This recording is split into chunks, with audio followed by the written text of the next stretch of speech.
अब मैं इसको दोबारा मतलब वो करके देखूंगी।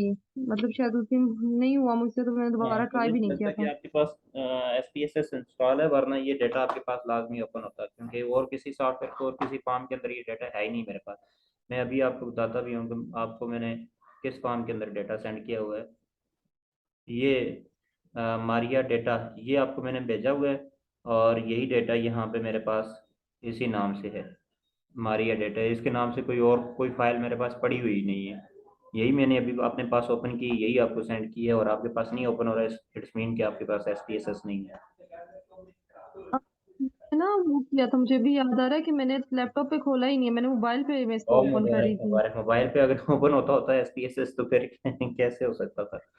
फिर तो ये तो तो ये तो लैपटॉप पे ही ओपन होगा, और तो कहीं पे भी ओपन नहीं होगा। था ना, आपने शायद शीट की फॉर्म में वो उसको कॉपी करके भेजा होगा। क्या चीज? मुझे लगा एक्सेल शीट या इसको मतलब किसी और फॉर्म में कन्वर्ट करके नहीं, मतलब आपने एक्सेल भेजा शीट, होगा।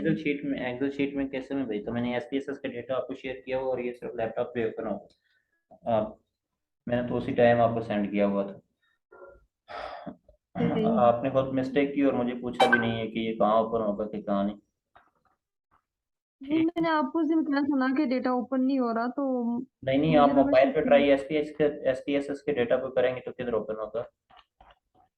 ठीक है। ठीक है। तो अब ये है कि आप इसको लैपटॉप पे ओपन करें, और उसके अंदर जो है ना, वो जो काम मैंने लास्ट टाइम सिखाया था वो भी करके मुझे भेजें। ठीक है। अब मैं आपको सिखाता हूँ इसके अंदर कोरिलेशन एनालिसिस। आपकी लास्ट डेट क्या है थीसिस सबमिशन की? पता नहीं, मैंने तो कंफर्म ही नहीं किया। वो भेजें ना, थीसिस भी अपना सबमिट करवाएं। ये ना हो कि आपको एक्स्ट्रा फी लग भी जाए, तो वो भी कंफर्म करें। अच्छा चलिए, आप मुझे सेंड कीजिएगा ना, फिर मैं पहले सर अपने जो मतलब सुपरवाइजर है उनसे डिस्कस करूँ ना। हाँ हाँ। चलो ठीक है, आप मुझे सेंड कीजिएगा, फिर मैं सर को सेंड करके पूछूंगी। तो ये आपके जो है वो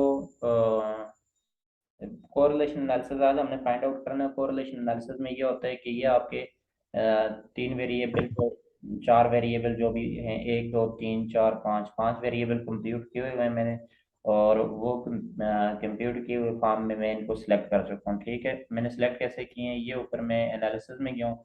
एनालिसिस में जाने के बाद मैं को रिलेट के ऊपर आया हूँ, को रिलेट के बाद मैं ये आगे बाई वेरिएट के अंदर आ गया। बाई वेरिएट में आने के बाद मैंने कंट्रोल के बटन के ऊपर हाथ रखा है, और एक दो तीन चार पाँच, ये पांचों के पांच वेरिएबल मैंने सेलेक्ट किए हैं। अब by default first variable select हो जाता है, जो माइनस स्केल आइटम है वो मैंने इसको बैक कर दी। ठीक है। अब यहाँ पे आपके पास जी। ऑप्शन आता है, ऑप्शन में आपने कोई किसी किस्म की चीज़ को सिलेक्ट करने की ज़रूरत नहीं है। स्टाइल में आपको कोई किसी चीज़ को सिलेक्ट करने की ज़रूरत नहीं है। इस तरह से बूट स्ट्रैपिंग के अंदर भी जो है वो आपको फिलहाल किसी चीज़ को सिलेक्ट करने की ज़रूरत नहीं है। आपकी कोरिलेशन वैल्यूज जो हैं वो तीन तरह की होती हैं। एक होता है पियर्सन कोरिलेशन, दूसरा जो है कैंडलिस का होता है, और दूसरा तीसरा स्पेयरमैन कोरिलेशन होता है। मोस्टली जो कोरिलेशन एनालिसिस यूज होता है वो ये पियर्सन कोरिलेशन एनालिसिस यूज होता है। और ये यहाँ पे टू टेल्ड होता है और वन टेल से मुराद होता है कि सिग्निफिकेंस वैल्यू जो है वो 0.05 से लेस कंसिडर की जाएगी। ठीक है। और टू टेल से मुराद होता है कि 0.05 भी कंसिडर की जाएगी और 0.01 भी कंसिडर की जाएगी। ठीक है जी। तो ये पी वैल्यू दो चीजें किसी कंसिडर होती है। ठीक है। अब ये इसको मैंने ओके किया, तो ये मेरे पास कोरिलेशन की आ गई वैल्यू। मैं इस पूरे टेबल को कॉपी करूंगा, और इसी तरह से जो है वो मैं चला जाऊंगा किसके अंदर जी, एक्सेल के अंदर। माइक्रोसॉफ्ट एक्सेल में ये फाइल ओपन कर लूंगा। ठीक है।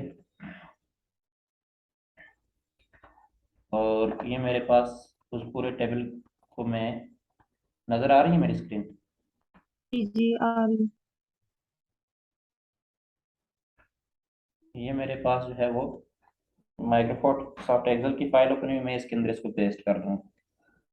ठीक है। अब मैं कुछ गैर जरूरी जो चीज़ें हैं उनको डिलीट कर दूंगा सब में से। अब जैसे ये significance value one tail two tail मेरे पास आ रही है, ये मेरे पास ऊपर यहाँ पे स्टार के फॉर्म में भी नज़र आ रही होती हैं। और नंबर ऑफ जो है वो टोटल सैंपल साइज दिया हो, ये मेरे लिए ज़रूरी नहीं है टेबल के अंदर, लिहाजा मैं इसको डिलीट कर दूंगा। ऊपर वाले में से भी डिलीट कर दिए, तो नीचे वाले में से भी ये मैं इसको डिलीट कर दूंगा, ताकि मेरे पास जो है वो जो नेसेसरी इंफॉर्मेशन है वो सिंगल गो थ्रू में समझ आ जाए। ठीक है जी। तो मैं इसको ये डिलीट करूंगा। और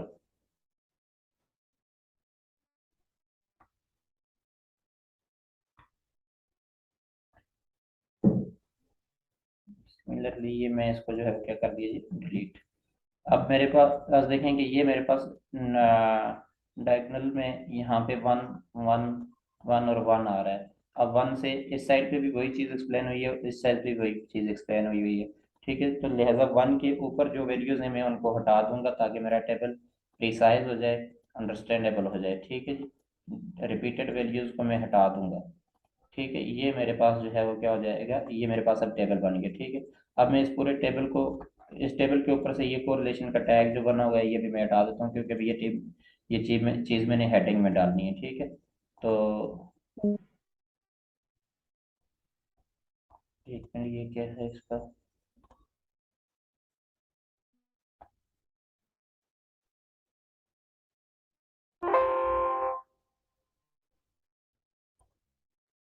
अब ये भी मैंने हटा दी। ठीक है जी। अब इस पूरे टेबल को, इस टेबल में एक चीज़ और यहाँ पे अभी मौजूद है, ये पियर्सन बार बार लिखा हुआ आ रहा है। मैं इस पूरे कॉलम को भी डिलीट कर देता हूँ। अब मेरे पास ये मोर प्रिसाइज किस्म का टेबल बन गया, जिसमें इस साइड पे भी वेरिएबल लिखे हुए हैं, इस साइड पे भी वेरिएबल लिखे हुए हैं। ठीक है। तो मैं इसको कॉपी करता हूँ। अब कॉपी करने के बाद मैं यहाँ पे एंड नोड के एक नई file and node Microsoft word की फाइल ओपन करूंगा, और यहाँ पे इस तरह से ये ओनली टेक्स्ट करके इसको पेस्ट कर दूंगा। उसके बाद कंट्रोल एक करके मैं सबको सिलेक्ट करूंगा, और सिलेक्ट करने के बाद मैं इंसर्ट टेबल करूंगा। ठीक है जी। इंसर्ट टेबल के बाद मैं ये जो लास्ट पे वैल्यू लिखी हुई है इसको निकाल के, तो ये सारी चीज़ जो है वो ख़त्म कर दूंगा, और जस्ट यहाँ पे इसको ओनली टेक्स्ट करके पेस्ट कर दूंगा। ठीक है जी। अब मैं इस टेबल की फॉर्मेटिंग करूंगा। टेबल की फॉर्मेटिंग के लिए मैं टेबल पूरा सिलेक्ट करने के बाद पहले इसका जो है वो सिलेक्ट करूंगा टाइम रोमन, इसका फॉन्ट टाइप है 12, इसका साइज रखूंगा मैं। ठीक है। और 1.5 में इसकी स्पेस रखूंगा। और उसके बाद मैं इसकी बॉर्डर्स की तरफ आऊंगा। सबसे पहले मैं नो बॉर्डर करूंगा। नो बॉर्डर करने के बाद मैं टॉप बॉर्डर लगाऊंगा, बॉटम बॉर्डर लगाऊंगा, टॉप बॉर्डर लगाऊंगा, और उसके ऊपर ये जो ऊपर वाला मेरे पास पोर्शन आता है इसके अंदर मैं जो है वो क्या कर दूंगा, बॉटम बॉर्डर भी लगा दूंगा। ठीक है। तो इस तरह से मेरे पास, और इन पूरी सारी चीज़ों को मैं इस तरह से हाईलाइट कर दूंगा, और ये मेरे पास जो वन वन है इसको भी मैं क्या कर दूंगा जी, हाईलाइट कर दूंगा। अब ये सारी चीज़ आपको समझ आ गई। जी अब यहाँ पे इस टेबल को समझने की कोशिश करें। ठीक है जी। अब ये देखें, ये जो चीज़ मैंने सेलेक्ट की है ना, ये एस ई, ये वेरिएबल में आपके तौर पे ये एस ई क्या था, सोशल इन्फ्लुएंस था ना, या क्या है ये। जी। एक मिनट में देख लेता हूँ ये क्या चीज़ है। एस ई आपके थीसिस के अंदर,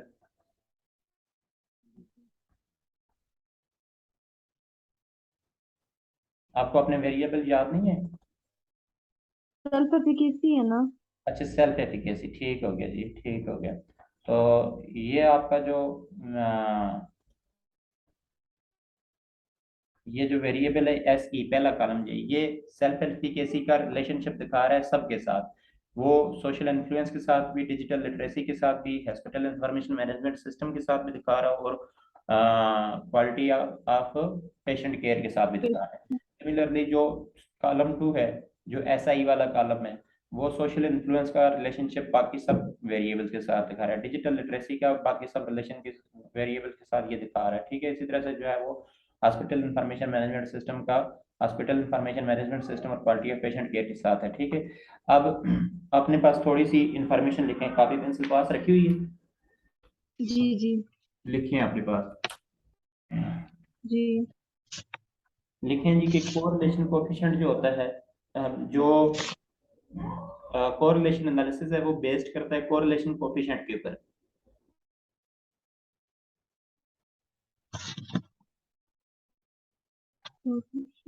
कोफिशिएंट पे। ठीक है ठीक। जी। और जी कोरिलेशन कोएफिशिएंट किस टाइप का होगा, ये तो जिस टाइप का हमने कोरिलेशन फाइंड आउट किया हुआ है। अगर हमने Pearson correlation coefficient, Pearson correlation run किया हो तो हमारे पास जो कोरिलेशन कोएफिशिएंट होगा वो भी पियर्सन कोरिलेशन कोएफिशिएंट होगा। और अगर हमने जो है वो दूसरा स्पेयरमैन किया होगा तो फिर हमारे पास स्पेयरमैन कोरिलेशन कोएफिशिएंट होगा। ठीक है जी। जो कोरिलेशन कोएफिशिएंट होता है उसकी तीन चीजें होती हैं। एक होता है साइन, साइंस। इसके साथ एक चीज होती है साइन, SIGN। ठीक है, क्या चीज होती है? साइन। साइन। दूसरी जो चीज होती है न्यूमेरिकल वैल्यू, जी। ठीक है। Numerical value. तीसरी जो चीज होती है वो स्टेरिक वैल्यू। लिखे क्या चीज जी?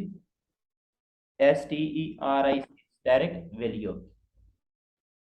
रिपीट कर दे, कौन सी value? Steric, STERIC, steric value.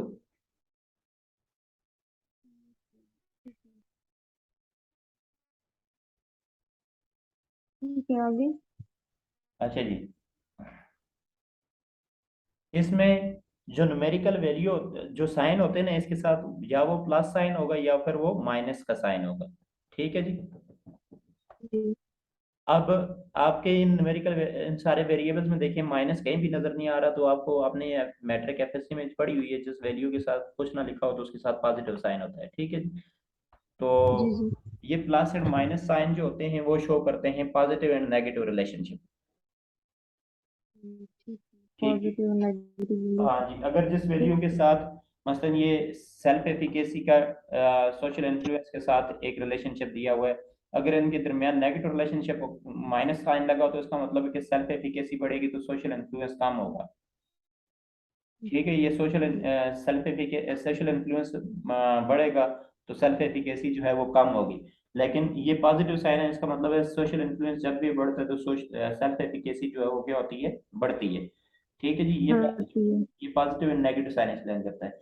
Numerical value जो होती है पियर्सन कोरिलेशन कोएफिशिएंट की, वो हमेशा वेरी करती है 0 से 1 के दरमियान। ठीक है जी। 0 से 1 के दरमियान। हाँ, 0 से 1 के दरमियान। ठीक है। जी। जी। वन कहते हैं, वन जो है वो कहता है कि 100% रिलेशनशिप है, और जीरो कहता है देयर इज नो रिलेशनशिप। ठीक है जी। 0 मीन्स नो रिलेशनशिप और हाँ 1 मीन्स 100%। हाँ, जीरो कहता है नो रिलेशनशिप और वन जी। कहता है 100% रिलेशनशिप। ओके, ठीक है। ठीक है। अब अगर दो वेरिएबल्स के दरमियान -1 आ रहा है तो इसका मतलब है कि इनके दरमियान 100% नेगेटिव रिलेशनशिप है कि एक वेरिएबल के अंदर 1% चेंज से दूसरे के अंदर 100% कमी आ जाएगी, यानी कि एक के अंदर 1% इजाफे से दूसरे से के अंदर क्या आ जाएगा? 100% कमी आ जाएगी। और अगर पॉजिटिव रिलेशनशिप है तो इससे मुराद है कि अगर एक के अंदर 1% इजाफा होता है तो दूसरे के अंदर जो है 100% क्या हो जाएगी? दूसरे के अंदर भी इजाफा हो जाएगा। ठीक है।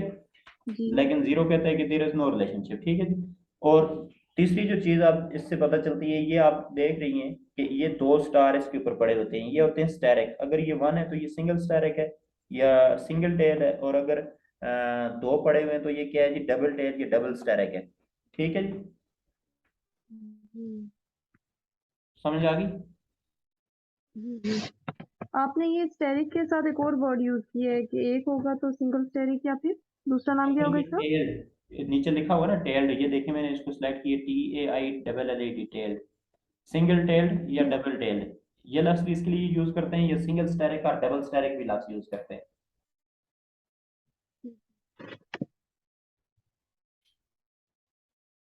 सही है। समझ आ गई? सिंगल स्टैरिक का या जी। सिंगल टेल्ड से मुराद होता है कि पी वैल्यू लेस देन 0.05, जी। और डबल स्टैरिक से मुराद होता है कि P value less than 0.01।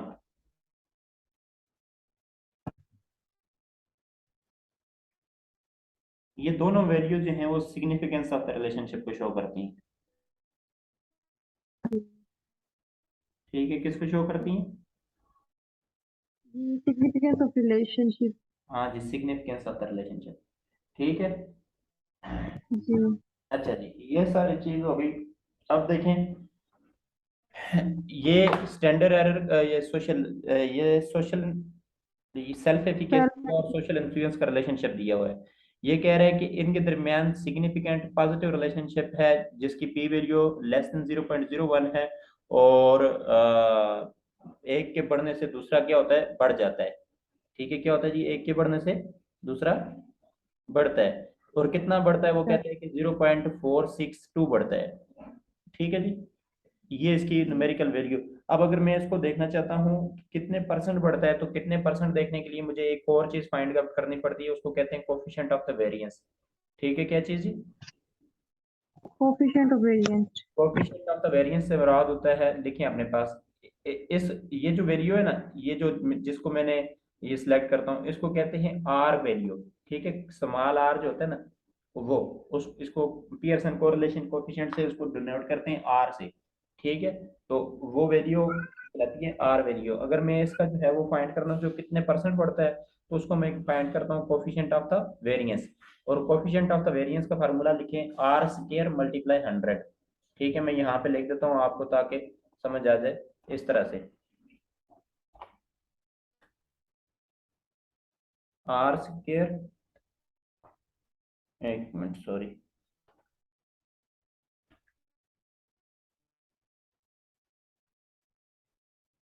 Are square, ये स्क्वायर रूट को हम सब्सक्राइब करते हैं, और मल्टीप्लाई क्या है जी, 100।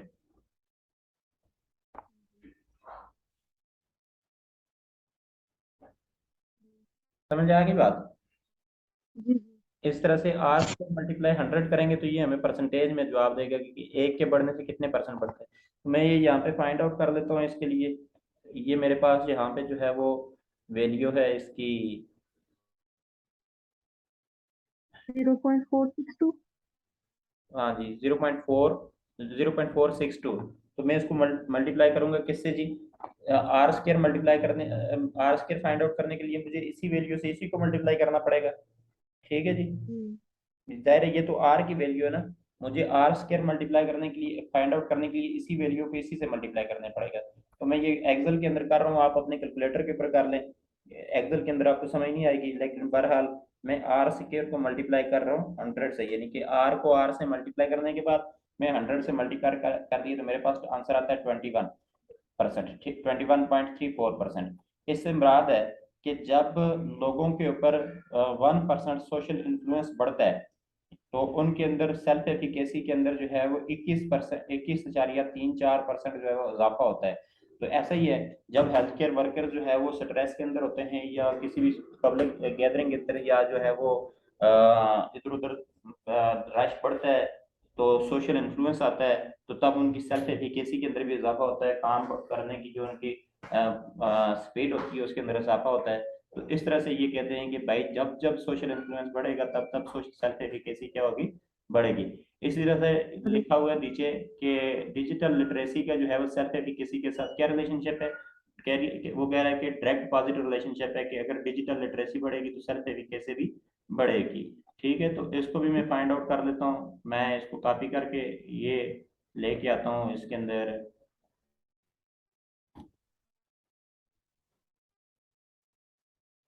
ठीक है, ये मैं अब क्योंकि फार्मूला अप्लाई किया हुआ है तो मैं इसको डायरेक्ट कर लेता हूँ।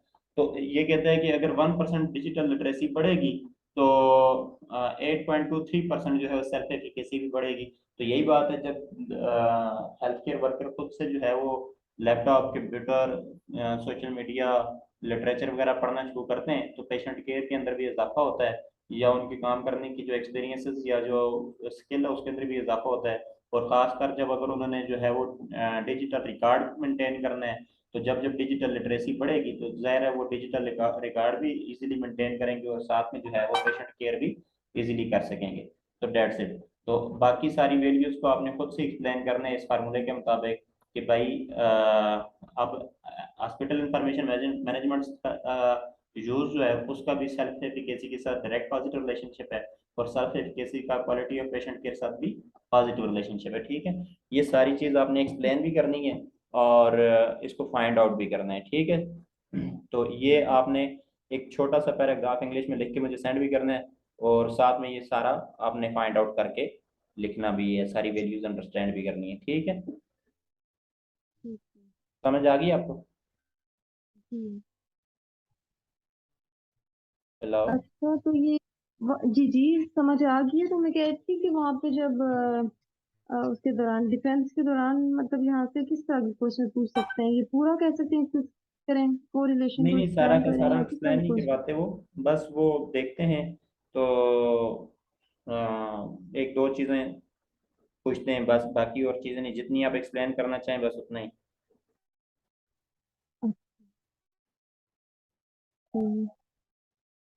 इसलिए ठीक है।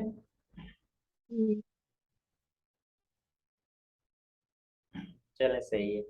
तो नेक्स्ट मुझे, मैं आपको ये रिकॉर्डिंग अगर मुझे मिल गई तो मैं सेंड करूंगा, नहीं तो मैं डेटा मैंने आपको भेजा हुआ है, उसको लैपटॉप पे डाउनलोड करें और उसके बाद जो है वो इसको ओपन करके मुझे ये सारा काम, आपने पिछला भी जो आप कर रहे थे वो भी आपने करके भेजना है ये भी, ठीक। जी जी। आप ये प्लीज रिकॉर्डिंग की कोशिश कीजिएगा, मुझे भेज मुझे दें मिल गई तो ताकि मैं मेरी लाजमी हेल्प हो भेजूंगा, जाए। क्योंकि मैंने अपने ये रिकॉर्डिंग इसलिए भी की है कि मैं अपने यूट्यूब चैनल के ऊपर दूंगा, लेकिन बाय लक अगर मुझे मिल गई तो तभी ऐसा हो सकता है। ओके। ठीक ठीक। ठीक, अल्लाह हाफिज। अल्लाह हाफिज।